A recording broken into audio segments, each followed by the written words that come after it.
గాలికి కులమేది.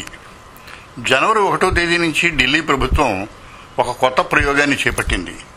గాలిలో ప్రపంచంలో కల్లా భయంకరమైన కాలుష్యం ఉన్న కారణాన ఆ కాలుష్యానికి కారణమైన వాహనాలను నియంత్రించే చర్య.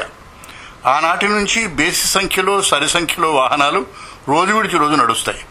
ఈ ప్రయోగానికి మద్దతుదారులు ఎవరు? చిన్నపిల్లలు. ఇది చాలా మంచి ప్రయత్నం, విజయవంతం కావడం శుభసూచకం. ఇందులో మళ్ళీ చిన్న తిరకాసుంది.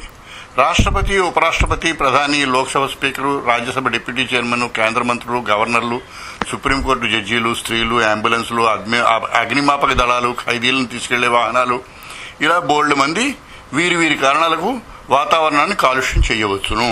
అంటే పొదుపుగా కలుషితం చేయడానికి కల్పించిన రాయితీలు ఇస్తున్నది రాజకీయ నాయకులు కనుక ముందు ముందు వెనకబడిన వారిలో ముందు పడుతున్న వారికి, వెనక పడాలనుకుంటున్న వారికి, మంత్రుల భార్యలకు, చెంచాలకు, నాయకుల ఇంటి సిబ్బందికి ఇలా మినహాయింపులు కొనసాగవచ్చు. ఢిల్లీ శాసనసభలోనే తమకు ఈ మినహాయింపు ఇచ్చి తీరాలని చాలా మంది కుర్చీలతో కొట్టుకునే ఆవేశాలకు గురి కావచ్చు. ఇంకా ముందు ముందు శుభ్రమైన ఆక్సిజన్ని నల్లబజార్లో ధరకు కొనుక్కునే రోజులు రావచ్చు. డబ్బు కొద్దీ గాలి. మన రాష్ట్రపతులకి, మంత్రులకి, నాయకులకి ఈ వాతావరణాన్ని పొదుపుగా కలుషితం చేసే మినహాయింపులు ఇస్తున్నాం. స్వీడన్లో మహారాజు కొడుకు రైలు కోసం అవతల ప్లాట్ఫామ్ మీద నిలబడ్డం నేను చూశాను.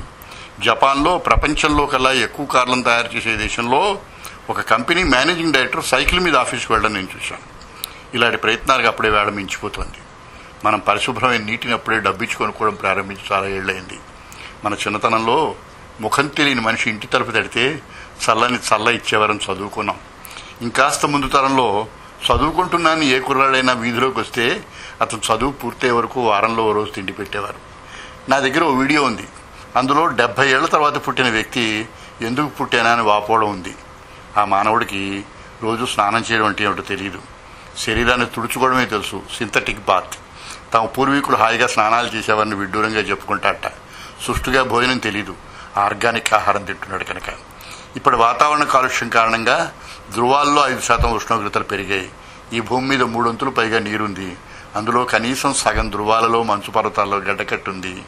పర్యావరణాన్ని సమతలంగా ఉంచే ప్రకృతి ఏర్పాట్లో సహజమైన ఏర్పాటిది.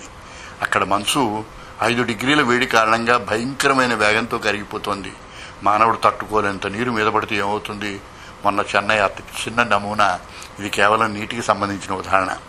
నేను ఈ భూమిని పరిరక్షించే సపోర్ట్ సిస్టమ్స్ సంస్థ encyclopedia of life supporting systems సంపాదక వర్గంలో ఒకడిని. ఈ సంస్థ 21 విజ్ఞాన సర్వస్వాలను ప్రచురిస్తోంది.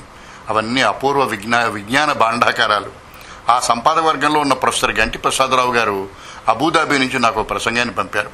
1992 జూన్ 14న రియో డి జనీరోలోని ఐక్యరాజ్య సమితి నిర్వహించిన పర్యావరణ నిర్వహణ సదస్సులో ఓ 12 ఏళ్ల పిల్ల కేవలం 5 నిమిషాలు మాట్లాడింది. తమ భవిష్యత్తును కలుషితం చేసే హక్కు మీకు ఎవరిచ్చారని సదస్సులో ఉన్న ప్రపంచ దేశాల ప్రతినిధులను ఆమె నిలదీసింది. కేవలం 5 నిమిషాలు. ఆ పిల్ల మాటలు వింటుంటే నా గిర్రున కళ్ళనీళ్లు తిరిగాయి. ఈ కాలం పేరు ప్రపంచాన్ని 5 నిమిషాలు నోరు మోయించిన అమ్మాయి. నేను స్వచ్ఛ భారత్ రాయబారిని. ఇది నా స్థాయిలో నేను చేయగలిగిన కృషి. మన తాతల కాలంలో ఈ అనర్థాలు లేవు. కారణం వారు పాటించిన జీవన విధానం. ప్రకృతిని దేవతగా వారు భావించారు కనుక. చివరగా గాలికి కులమేది అన్నారు సినారే. నిజం, గాలికి కులం లేదు. కానీ ఈనాటి గాలిలో కావలసినంత కిలో ఉంది.